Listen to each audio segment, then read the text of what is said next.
এখন সেই ইঁদুরমুখী ওখানে লিখছে যে পরিচয় কি, সেটা নাকি ওর ভালো লাগে নাই, ওখানে ওর নাম নাকি কে বলছিল। তো তোর সব ভালো লাগতে হইব কেন? দুনিয়াটা তোর, দুনিয়ার সব মিডিয়ার সব তোর কথায় উঠতে বসতে হইব। তোর একটা মানুষ পছন্দ করে, তোর একটা মানুষ দেখতে পারে, তুই তো লাইভের কমেন্টগুলি পড়স, দেখোস যে মানুষ তোর কি কি বলে গালাগালি করে। হ্যাঁ, তুই দুনিয়ার প্রোডাক্ট মানে নিচতলা থেকে উপরতলা যত রকম ধরনের প্রোডাক্ট আছে সব কিছু বিক্রি করার ট্রাই করস। হ্যাঁ, তারপরে তুই প্রত্যেকের পাশার মধ্যে আঙুল দিয়ে রাখস। তুই লিওনাপুর জামাই লেখছস যে জামাই, লিখে আবার লেখছস যে ম্যানেজার। তোর তোর লজ্জা করে না যে তোর নিজের জামাই কি? হ্যাঁ, আর তোর জামাই, আর তুই যে আরেকটা কথা আমাকে লিখছস যে কি আমি কুরুচিপূর্ণ ভিডিও করি। আমি যদি কুরুচিপূর্ণ ভিডিও করি তুই ভিডিও দেখোস কেন? আর আমি বেটা মানুষ, আমি কুরুচিপূর্ণ ভিডিও করলে আমার ফেসবুক কন্টেন্ট আমাকে অফ করে দিব।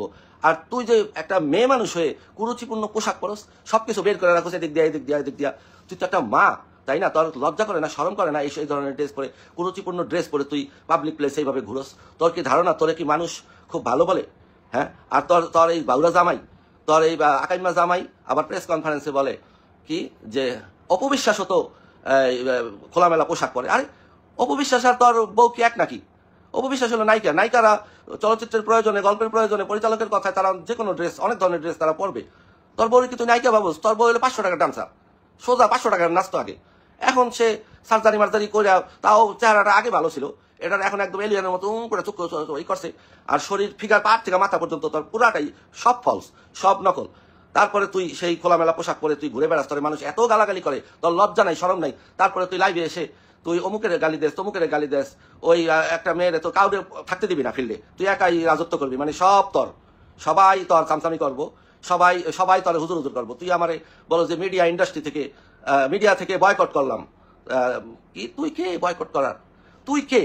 তোরে বয়কট করছে কোটি কোটি মানুষ। আমি তো মিডিয়ার কেউ না, আমার মিডিয়ার সাথে আমার সম্পর্ক নাই। আমি দুই একটা পার্টিতে যাই, দেখা হয়, কথা বলে, ছবি তুলি। আমার তো কাজ অন্যটা, আমার বিজনেস অন্যটা, আমি প্রফেশন আমার আলাদা। আমার মিডিয়ার সাথে আমার পরিবার 40 বছর যাবৎ জড়িত। 40 বছর, আমি জন্মের পর থেকে আমি দেখে আসতেছি মিডিয়ার লোকজন, বড় বড় নায়ক নায়িকা, গায়ক গায়িকা আমার বাসায় আসে যায়, আমাদের বাড়িতে থাকে, খায়। এরকম অনেক বড় বড় নায়ক নায়িকা, প্রডিউসার, পরিচালক, ছোটখাটো অভিনেতা সবাই। আমাকে তুই কি মিডিয়ার থেকে বিতাড়িত করবি? তুই মিডিয়ার কে? তুই আরেকজনের কাপড় না তুই বিক্রি করস? তোর মানে নিজের কি আছে? তুই এখন টাকা পয়সা জমায়া তুই এখন নিজে একটা রেস্টুরেন্ট খুলে জামাইকে ওই জায়গার হেড বানাইছিস, পুরুষ বানাইছিস। তোর জামাই তো বেসিক্যালি পুরুষ না। তারপরে তোর জামাই আবার ওই তনিয়াপুর জামাই বলে যে তবলা বাজাইতে পারে না। তোর জামাই কি তবলা বাজাইছে? কি পারে? খুব ভালো পারে। হ্যাঁ, কত বড় নোংরা মন মানসিকতা। তুই আমাকে বলস কুরুচিপূর্ণ ভিডিও করি, আমরা সবাই মিলে বয়কট করি। আমরা মানে আমরা বলতে তুই কে? তোর হাতে গোনা কয়েকজন চাকর বাকর চামচা ছাড়া তোর সাথে কেউ আছে? তোর তোর কমেন্ট বক্স গুলি একটু গিয়া দেখিস যে তোরে মানুষ কি বলে। তোরে 500 টাকার ডান্সার বলে। তুই কোথ থেকে উঠে আসছস? তুই ক্লাস 7 থেকে তুই আকাম কুকাম শুরু করছিস। তোর নিজের মুখের ইন্টারভিউতে আমি শুনছি তুই বলছো যে ক্লাস 7-এ আমি এক ছেলেকে নিজে প্রপোজ করছি। মানে তোর এত কুরকুরানি?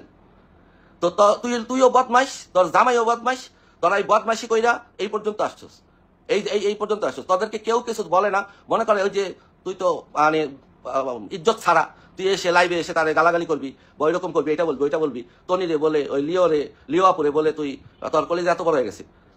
সব জায়গায় সবকিছু চলে না। তোর ধারণা কি যে আমি আমার ভাগ্নির কারণে, আমি চুপ থাকবো কেন? আমি আমার ভাগ্নিটা খাই। আমার ভাগ্নি জগৎ আলাদা, আমার জগৎ আলাদা। আমি তোর মতো, আমি আমার ভাগ্নির এই গণায় ধরি না। তুই তোর মতো 2 পয়সার প্রমোটারে আমি কি গণায় ধরুম?